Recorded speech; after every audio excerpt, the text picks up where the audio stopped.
Real কোম্পানিতে timely project complete হয় না, এটা একটা কমন প্রবলেম। তো এখানে আমি মনে হয় যে ডেভেলপার এবং ক্লায়েন্ট দুইজনেরই খুব বড় একটা ভূমিকা আছে।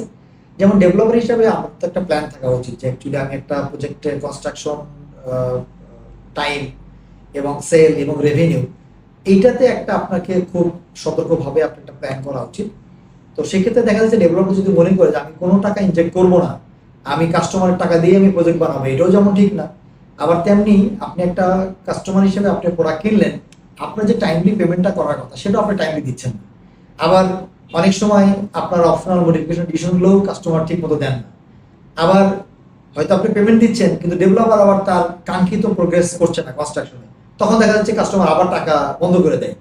তো আমার মনে হয় যে এই দুইটা জায়গায় যদি আমরা আসলে প্যারালালি যদি প্রোগ্রেসটা ভালো হয়, তাহলে এই on time project hand over না হওয়ার আমি কোনো রিজন দেখি না।